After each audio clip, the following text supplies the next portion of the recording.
या जिसे माइंड कहते हैं, ये बिल्कुल जंगली घोड़े की तरह से है। इसको काबू करना बहुत मुश्किल है। जैसा हमने 2 दिन से कंसंट्रेशन के थ्रू इस पर काबू करने का प्रयास कर रहे थे, तो कुछ लोगों को दिक्कत आ रही थी, माइंड यहां वहां दौड़ता है। स्वाभाविक है, जहां जहां हमारे अट्रैक्शंस, रिपल्शंस हैं, जहां जहां हमारा मन फंसा हुआ है, वहीं मन स्वतः ही दौड़ के चला जाता है। इस मन को काबू करने का एक और नया तरीका या नई एक्सरसाइज आज हम लोग करेंगे। पहले मन का जो स्वभाव है, जो माइंड का नेचर है, उसकी जो प्रकृति है, उसको समझना बहुत जरूरी है। यदि किसी जंगली घोड़े को काबू करना हो तो यह जानना बहुत जरूरी है कि वो पीछे से लात मारता है या आगे से मुंह से काटता है, तभी आप उसको ठीक से काबू कर सकेंगे। तो उसका नेचर समझें पहले, मन का क्या प्रकृति है, माइंड कैसे कैसे दौड़ता है। एक सच्ची घटना मैं आप लोगों को सुनाता हूं, तो ये बहुत ही सिंप्लीफाई हो जाएगा।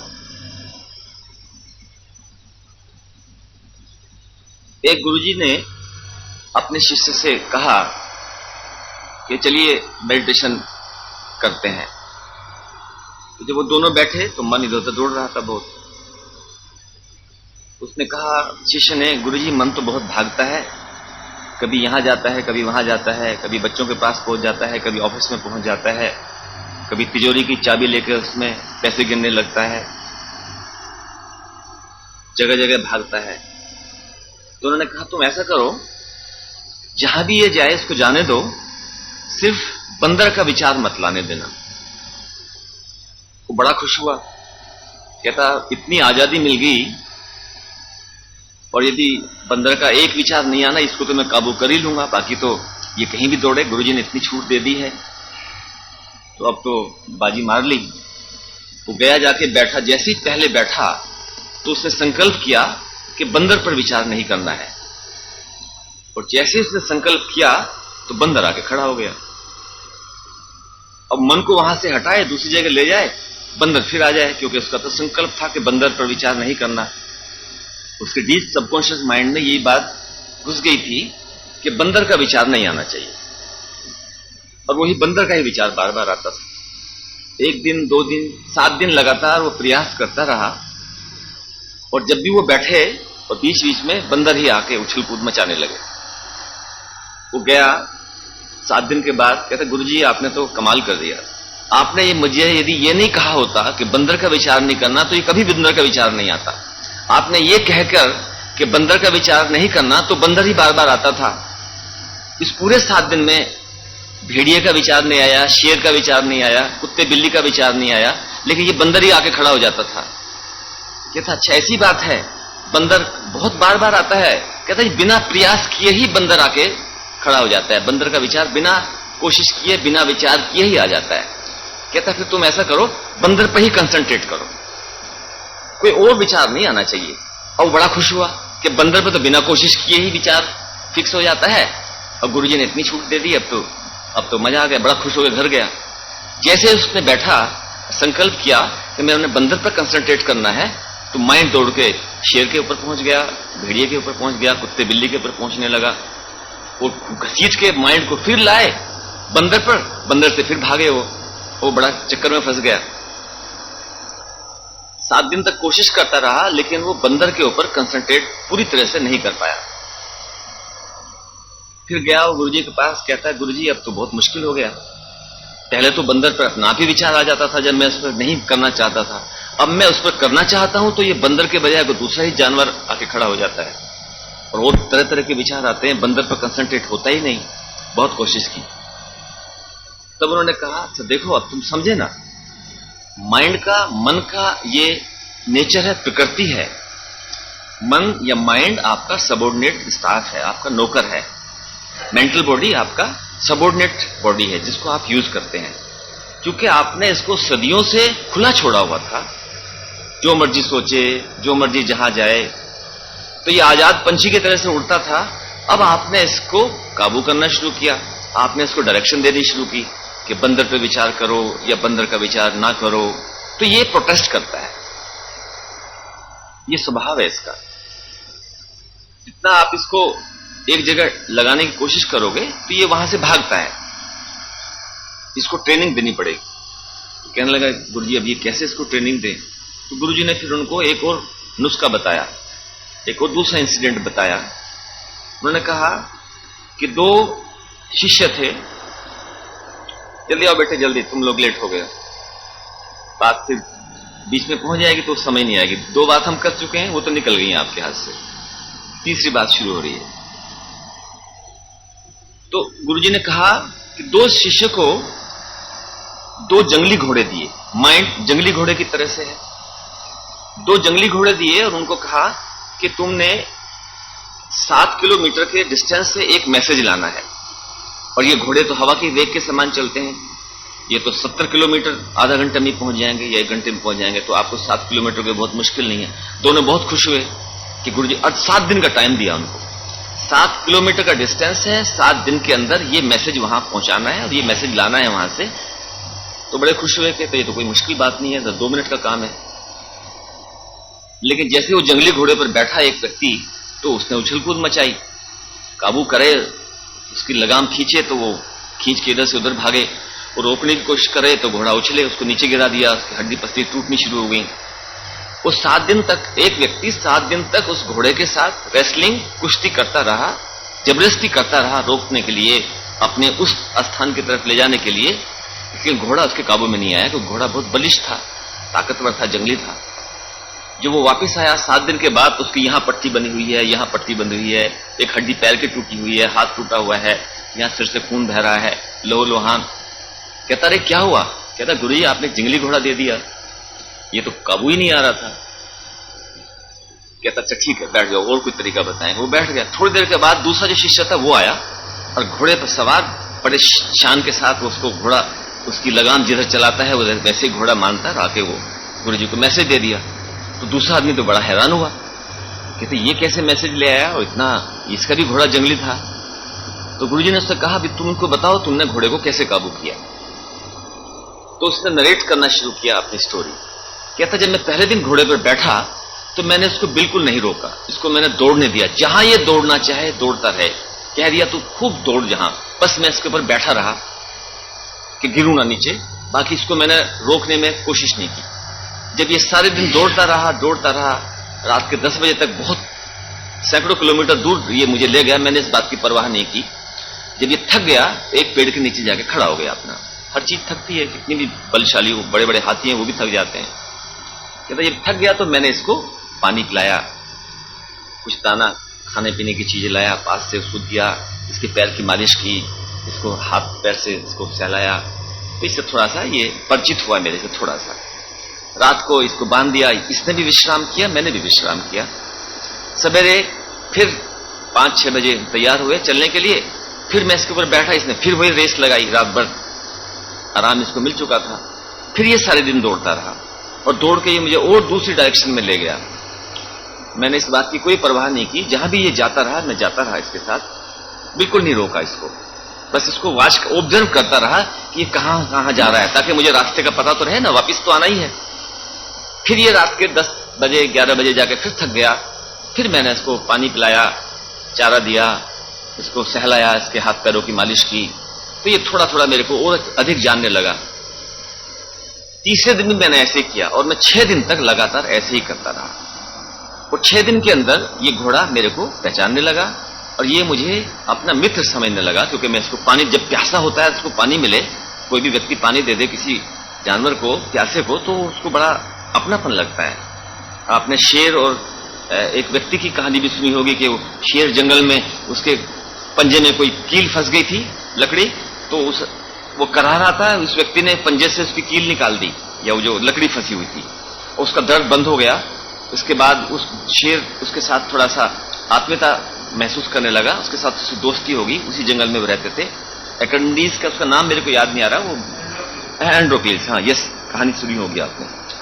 उसके बाद जब उस व्यक्ति को राजा तलाश कर रहा था, वो भगोड़ा था या दूसरे देश का व्यक्ति था जिसको पकड़ना चाहता। जब उसको पकड़ के लाए तो वहां पर यह नियम था कि भूखे शेर के सामने उस प्रिजनर को छोड़ा जाता था। तो सारी जनता देखने के लिए आती थी कि शेर, भूखा शेर किस तरह से आदमी का शिकार करेगा और आदमी किस तरह से बचेगा। ये एक बड़ा भारी खेल वहां पर होता था। तो चारों तरफ वो जैसे हमारे यहाँ ये स्टेडियम्स होते हैं, ऐसे सारे तरफ भीड़ लगी हुई है। आदमी को वहां बीच में छोड़ दिया गया है और पिंजरे से भूखे शेर को छोड़ा गया। तो जैसे वो शेर उसके पास आया तो बहुत जोर से वो झपटने की कोशिश कर रहा था, जाते उसको दबोच लेगा।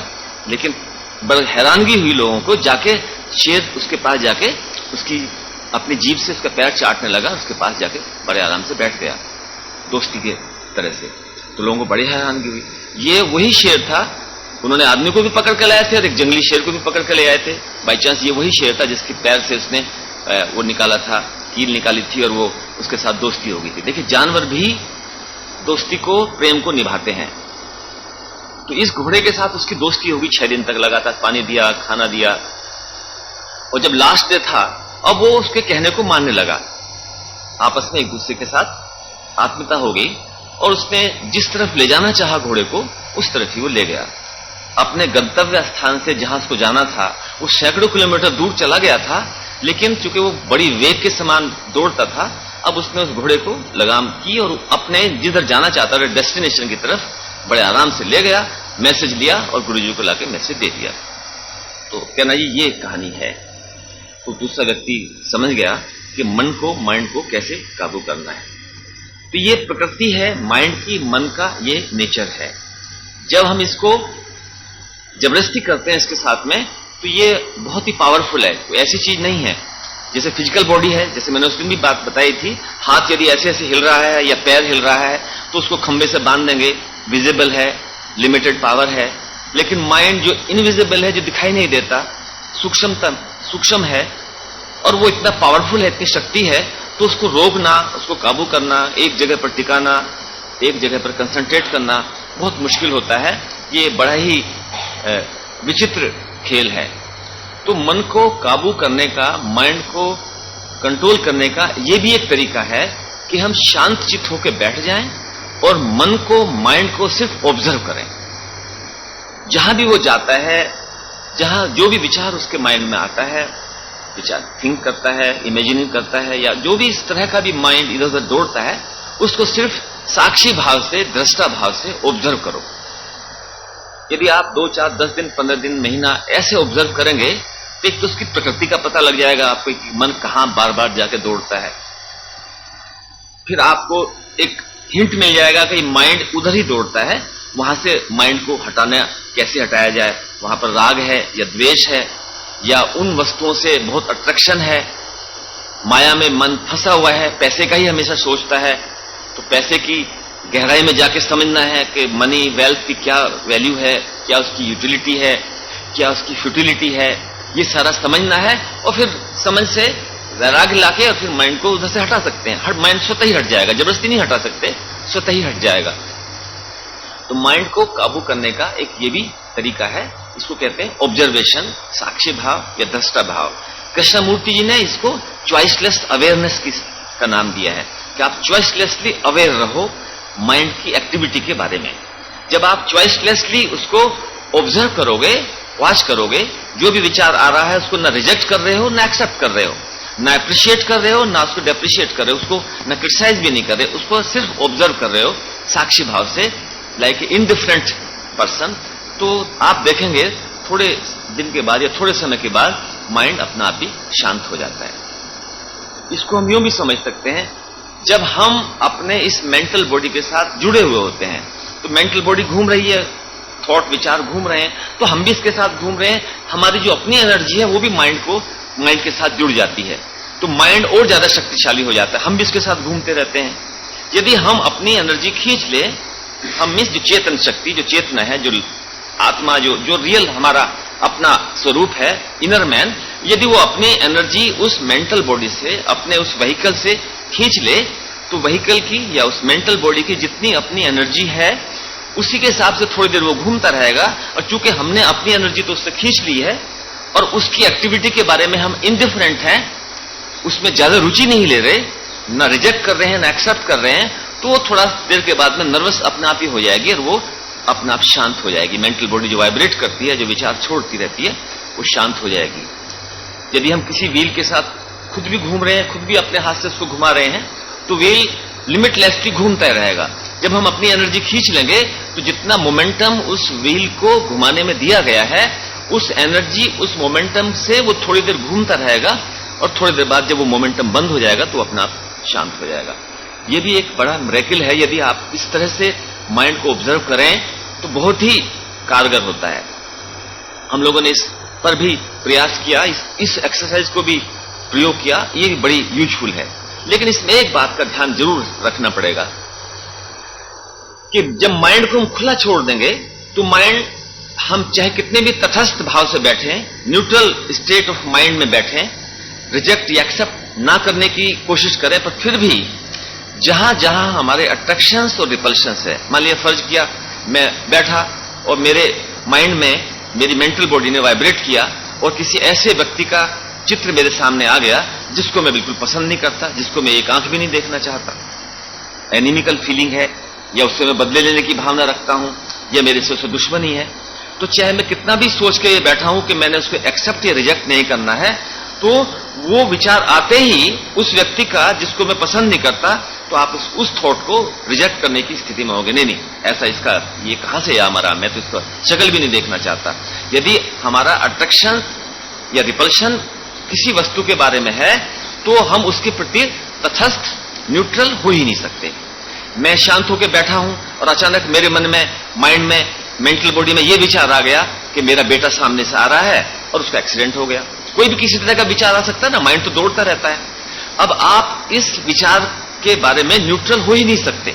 कैसे विचार को आप एक्सेप्ट करेंगे कि आपके सामने आपके बच्चे का एक्सीडेंट हो जाए, आपके सामने आपके बच्चे की फिजिकल बॉडी की डेथ हो रही है, उसका डेड बॉडी लेके जा रहे हैं। तो यदि इस तरह का कोई भी विचार आ सकता है, आता है, कोई भी उलट पुलट खूब तरह के विचार आते हैं, हम ऑब्जर्व नहीं करते, इसलिए वो विचारों के बारे में हम अवेयर नहीं होते। वो किसी भी तरह का अच्छा या बुरा विचार आता रहता है।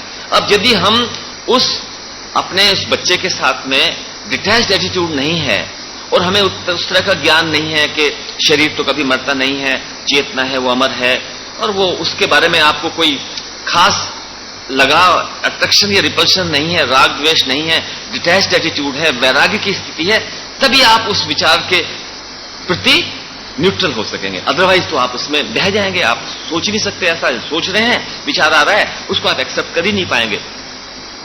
इसलिए जैसा हम लोगों ने पहले दिन बात की थी कि कोई भी तरीका, कोई भी प्रोसेस मन को शांत करने का आप अपनाएं, जब तक वैराग्य नहीं होगा, जब तक डिटैच्ड एटीट्यूड नहीं होगा, जब तक डिस्पैशनेट स्टेट माइंड की नहीं होगी, तब तक माइंड को काबू करना बहुत मुश्किल है। ठीक है ना ये बात? और हम लोगों ने यह भी विचार किया था कि जब तक हमारे अंदर समझ नहीं आएगी, डिस्क्रिमिनेशन नहीं जगेगा, विवेक नहीं जगेगा, बिना विवेक के वैराग पॉसिबल नहीं है। जब तक हम वेल्थ को, पावर को, प्रॉपर्टी को, नेम फेम को प्रेफरेंस देते रहेंगे, उसकी इंपॉर्टेंस उसको देते रहेंगे, उसके प्रति हमारा अटैचमेंट होगा, तब तक वो विचार हमारे माइंड में आएगा ही। और जब तक हम किसी दूसरे व्यक्तियों के प्रति एकदम न्यूट्रल भाव नहीं रखेंगे, ना दोस्ती है ना दुश्मनी है। कबीरदास जी ने एक जगह कहा था, कबीरा खड़ा बाजार में सबकी मांगे खैर, ना काहू से दोस्ती ना काहू से बैर। यदि व्यक्ति की किसी से ना तो दोस्ती है, दोस्ती इस सेंस में कि उसके साथ बहुत ज्यादा अटैचमेंट नहीं है, आपको उससे प्रेम है, यूनिवर्सल लव तो है, आप उसका पूरा ध्यान रखते हैं, पूरा अफेक्शन देते हैं, you are very much concern about the individual, लेकिन उसके प्रति आपको अटैचमेंट नहीं है। आपके पास है तो आप खुश हैं, यदि वो आपके पास से चला गया तो आपको कोई परेशानी नहीं है। इतना डिटैच्ड एटीट्यूड यदि हो गया, तभी आप उसको तटस्थ भाव से या न्यूट्रल स्टेट से ऑब्जर्व कर सकते हैं। तो हम लोग, ये वे ऑफ लाइफ है। हम डिस्क्रिमिनेशन कैसे बढ़ाया जाए, इसके बारे में भी हम लोगों ने पहले दिन बात की थी। तो डिस्क्रिमिनेशन को बढ़ाने का तरीका भी हम लोगों ने डिस्कस किया था कि जो हमारे अंदर इनबिल्ट क्वालिटी है, समझ है, अच्छे बुरे, राइट रॉन्ग को पहचानने की, उसको यदि हम यूज करना शुरू कर देते हैं, दबाते नहीं हैं, जो हमारी राइट इनसाइट है जो हमारा अंतःकरण है, जो हमारी इनर वॉइस ऑफ साइलेंस है, जो हमारी कॉन्शियंस है, जो हमारी राइट इनसाइट अंदर से बताती है कि ऐसा करना ठीक है, ऐसा करना गलत है, जब हम उसको फॉलो करना शुरू करते हैं तो वो आवाज और तेज होनी शुरू हो जाती है। वो विस्परिंग पहले हल्की होती है, फिर वो एकदम हमको डायरेक्ट बताती है कि नहीं, ऐसा नहीं करना, और उसमें इतनी क्लैरिटी होती है कि वैसा आप कर ही नहीं सकते।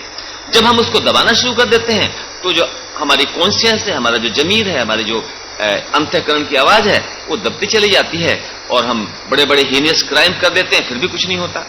यदि कोई ऑर्डिनरी सा आदमी, सच्चा ईमानदार आदमी के पैर से कोई कीड़ा मर जाए, या वो झाड़ू से किसी छिपकली को हटा रहा हो बाहर करने के लिए, और वो बाई चांस जोर से उसको लग जाए और वो मर जाए, तो उस दिन वो बेचारे का माइंड खराब हो जाता है, मेरे हाथ से छिपकली मर गई।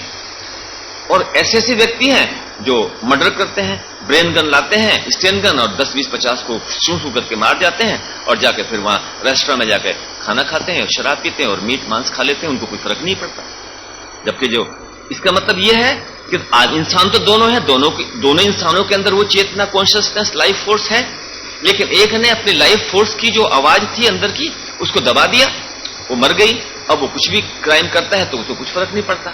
एक दूसरा व्यक्ति जो अभी सहनशील है, सेंसिटिविटी उसकी बनी हुई है, वो अपना जो इनर वॉइस है उसको फॉलो करता है, जरा भी कोई गलत काम हो जाता है तो बेचारा शाम तक परेशान होता है। तो ये इस तरह से हम अपने कॉन्शियस को बढ़ा सकते हैं। डिस्क्रिमिनेशन,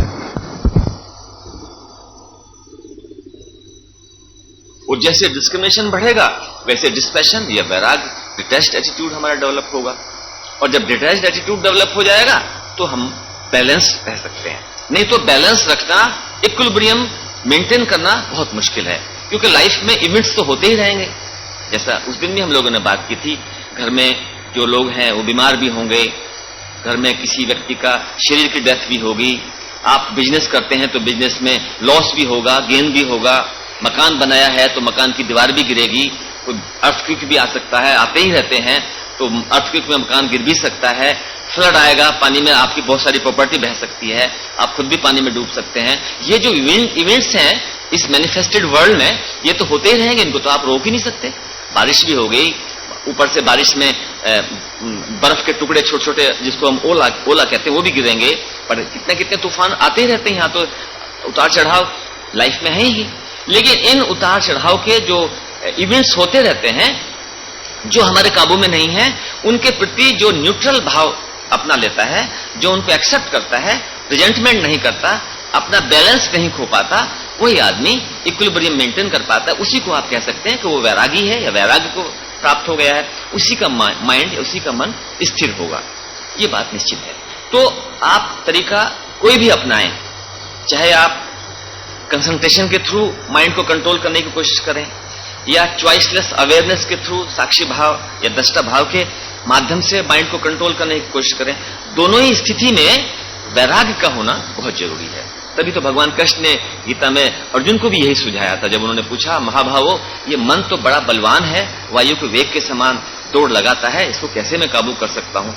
उन्होंने भी उनको यही बताया था, अभ्यास और वैराग्य। बार बार कोशिश करो, लेकिन कोशिश करना निष्फल हो जाएगा यदि आपको वैराग्य नहीं है।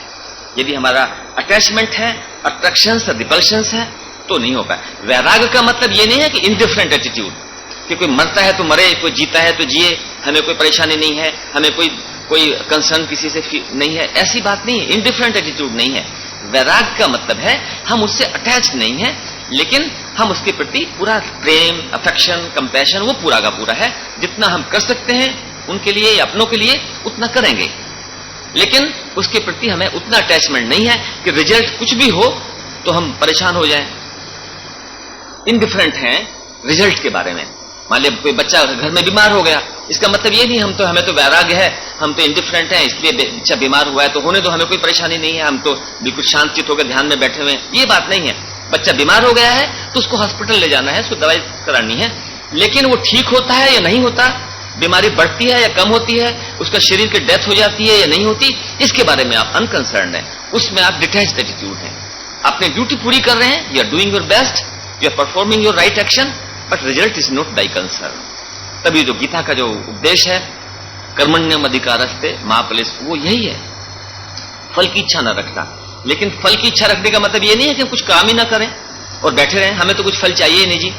तो कोई मरे तो मरे, कोई जिए तो जिए, बच्चा बीमार है तो कोई बात नहीं, हमें क्या है, हमें तो कुछ चाहिए ही नहीं, हमें तो बच्चे से कोई लगाव ही नहीं है, हमें तो उससे डिटैच्ड एटीट्यूड है, वो कल मरता है वो आज मर जाए, ये बात नहीं है। लाइफ है, उसको बचाने के लिए, उसकी सेवा के लिए अपना सारा सब कुछ लगा देना है। और लगाने के बाद में आप तटस्थ बिल्कुल न्यूट्रल हैं।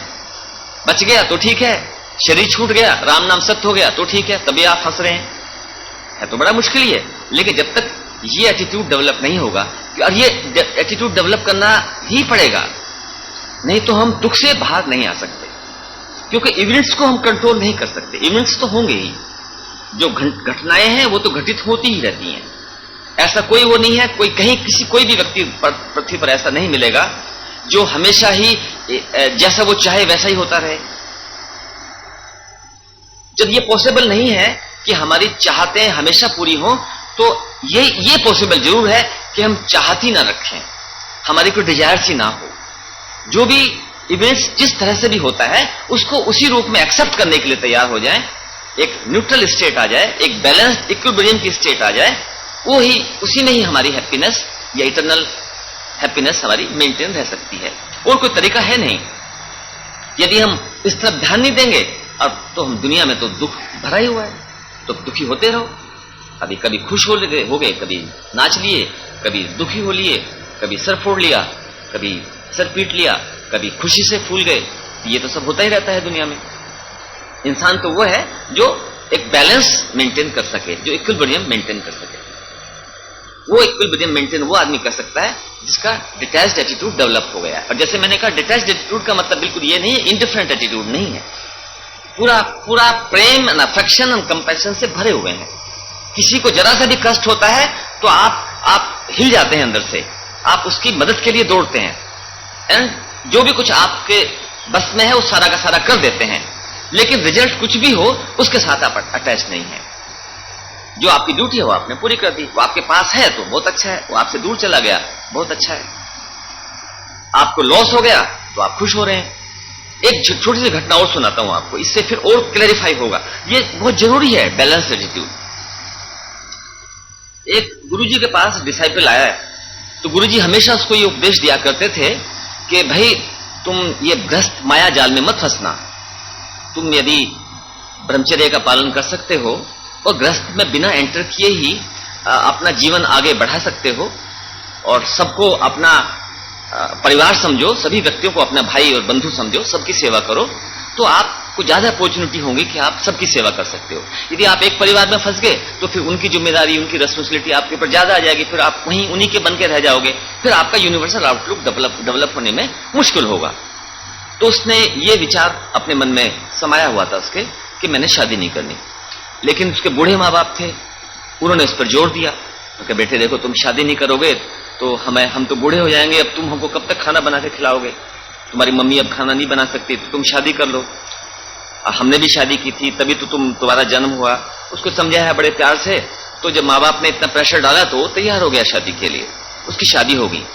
अब वो गुरुजी को बताने के लिए गया कि गुरुजी मेरी शादी हो गई, तो बड़ा उसका मुंह लटका हुआ, बड़ी चिंता कर रहा, बड़ा परेशान कि गुरुजी को मैं कैसे मुंह दिखाऊंगा, कैसे मैं इनको जाके कहूंगा कि मेरी तो शादी हो गई है। वो गया गुरुजी से, वो गुरुजी तो समझ गए, उसको तसल्ली हुई कि चलो गुरुजी ने इसको सेकंड कर दिया तो ये मैंने कोई पाप नहीं किया है, ये तो अच्छा ही हो गया, बच्चा पैदा हो गया। बड़ा खुश हुआ।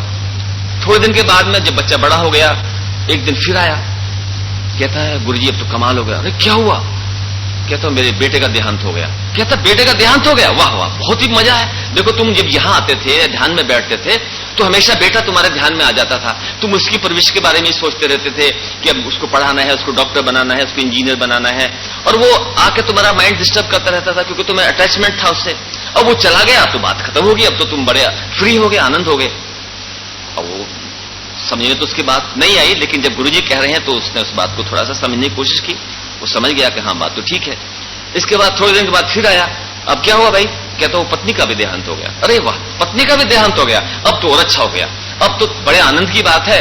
तुम्हारा बेटा तो चला ही गया था, अब पत्नी का तुम्हें ध्यान रहता था कि बूढ़ी पत्नी है, वो बेचारी, मैं यहाँ बैठा हूं या सेवा के लिए बाहर जा रहा हूं, दूसरे देशों में भी सेवा के लिए गुरुजी भेज देते हैं, तो बेचारी मेरी बूढ़ी पत्नी वो किस तरह से करेगी, अब वो चलेगी तो ये और भी अच्छा हो गया, तो तुम्हारा तो अब तुम बिल्कुल आजाद हो गए, अब तो तुम सार्वभौम एक यूनिवर्सल ब्रदरहुड अपनाओ और सबकी सेवा करो, सभी तुम्हारा संसार है, सभी तुम्हारे बच्चे हैं और सबकी सेवा में लग जाओ। ये एटीट्यूड डेवलप करना है। शादी हो गई, बहुत अच्छा है, मित्र मिल गया, गले मिल रहा है, बहुत अच्छा है, मित्र आपसे नाराज होकर चला गया, किसी दूसरे के गले लग गया, वाह बहुत अच्छा है, चलो अच्छा हो गया। ऐसे मित्र जो हमारे गले लगता था, अब वो दूसरे के गले लग रहा है, तो जेलसी से बात की। ऐसे मित्र को हम गले लगा के करते भी क्या, जिसका कोई वही नहीं है, नेचर ही नहीं है, जिसका कोई कैरेक्टर ही नहीं है। तो जो भी हो रहा है आपके जीवन में, कोई बच्चे का जन्म हो रहा है तो भी आप खुश हैं, बच्चे के शरीर की डेथ हो रही है तो भी आप खुश हैं, पैसा आ रहा है तो भी आप बहुत खुश हैं, पैसा देना पड़ गया किसी को तो भी बहुत खुश हैं, कोई लूट के ले गया 2 लाख 3 लाख की चोरी होगी तो भी आपको खुश होना चाहिए, क्योंकि वो कार्मिक डेट रहा होगा जिस व्यक्ति ने वो जो हमारे घर में कमाई आई, 1 लाख 2 लाख जो पैसा लूट के ले गया, वो कुछ उसमें गलत कमाई रही होगी। यदि हमारा उसमें होता तो कोई किसी के मजाल नहीं थी कि उसको ले लेता, तो कोई कार्मिक डेट, कोई कर्म का बोझ रहा होगा, वो भी हमारा पूरा हो गया। तो जो व्यक्ति हर हालत में खुश रहता है, यो भी वाह और वो भी वाह, इस तरह से भी खुश और उस तरह से भी खुश, ऐसा ही व्यक्ति प्रसन्नचित रह सकता है। जो व्यक्ति थपेड़े खाता है, इसने कुछ कहा तो ऐसे हो गए, मुंह लटक गया, चाबी उधर घुमा दी तो खुश हो गए, जैसे हमारा तो कोई अपना अस्तित्व है ही नहीं, हम तो कुछ है ही नहीं, चाबी के खिलौने हैं, चाबी को ऐसे घुमा दिया तो हम उछलने लगे, जैसे चाबी का खिलौना होता है ना, उछलता है, जब चाबी भर देते हैं तो वो उसकी फोर्स से वो उछलता कूद मचाता है। तो चाबी यदि उस डायरेक्शन में घुमा दिया तो खिलौना घूमने लगा, उछलने लगा, चाबी दूसरी तरफ से घुमा दी तो खिलौना मुंह लटका के नीचे बैठ गया। तो क्या हम खिलौने हैं? क्या हम अपने जो घटनाएं इवेंट्स हो रहे हैं उनके हाथ में हम खिलौना मात्र हैं? नहीं, हम खिलौना नहीं है, हमारे अंदर वो सारी शक्तियां हैं, ज्ञानेंद्रियों से परे हमारा मन है, माइंड से परे बुद्धि है, और बुद्धि से परे वो आत्मा है, और आत्मा उसी सनातन परमात्मा का ही अंश है, सब वही परम सत्ता है, उसी का ही केंद्र यहां है। हम क्यों इस तरह के थपेड़े खाएं, क्यों हम इस तरह के दुख हों? तो जब ये एटीट्यूड डेवलप हो जाता है तभी हम सचमुच उस आनंद में, उस परम आनंद में, जो इटर्नल ब्लिस या इटर्नल हैप्पीनेस है, उसमें हम जा सकते हैं। अदरवाइज तो यहां तो दुख ही दुख है। तो मन को काबू करने का यह भी एक तरीका है कि हम उसको ऑब्जर्व करें, और ऑब्जर्व यदि कर रहे हैं तटस्थ भाव से, न्यूट्रल भाव से, तभी उसके ऑब्जर्वेशन में फायदा होगा। यदि हमारे अटैचमेंट्स अभी हैं, वैराग्य अभी हमको नहीं हुआ है, धन संपत्ति में, वैभव में हमारा मन अभी फंसा हुआ है, तो हम कितने ही कोई भी तरीका अपना लें, कंसंट्रेशन करें, कंटेम्पलेशन करें, धारणा ध्यान समाधि की बात करें, साक्षी भाव दृष्टा भाव की बात करें, कहीं कंट्रोल नहीं हो पाएगा, क्योंकि वो तो अंदर वाला उछल कूद मचाता रहेगा। तो अब हम थोड़ी देर इस तरीके से ध्यान में बैठेंगे जो हमने कहा कि माइंड को बिल्कुल खुला छोड़ दिया, जहां वो जाना चाहे जाए भाई, जो तो सोचना चाहे सोचे, उसके प्रति आप सजग रहें, अलर्ट अवेयर रहें, बस इतनी सी बात करनी है, बाकी कुछ नहीं करना। ठीक है ना? बैठते हैं, थोड़ी देर बैठेंगे, देखते हैं कितना इस प्रोसेस से मन को क्या मिलता है। और एक दिन में नहीं होगा तो आप लगातार तो करेंगे ही, प्रैक्टिस तो करनी है।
लेकिन धीरे धीरे आप अपना टाइम की ड्यूरेशन बढ़ा सकते हैं।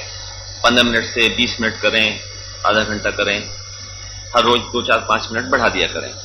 और फिर जब आपको ऐसी प्रैक्टिस हो जाए कि आप 1 घंटा निश्चिल बैठ सकते हैं, तो समझिए कि ध्यान में अच्छी तरह से बैठने के काबिल हो गए हैं। और फिर धीरे धीरे जब आप उस तरह की प्रैक्टिस करेंगे और आपका एटीट्यूड उस तरह का डेवलप हो जाएगा, फिर 24 आवर्स आप उसी स्टेट में रहेंगे काम करते हुए। जब जरूरत पड़ी तो फिजिकल प्लेन पर आ गए, जरूरत पड़ी तो मेंटल प्लेन पर वर्क कर लिया। बाकी रिमेनिंग टाइम में जब भी आप खाली हैं तो आप उसी स्टेट में बैठे, निश्चिल, निशांत, शांत चित्त से।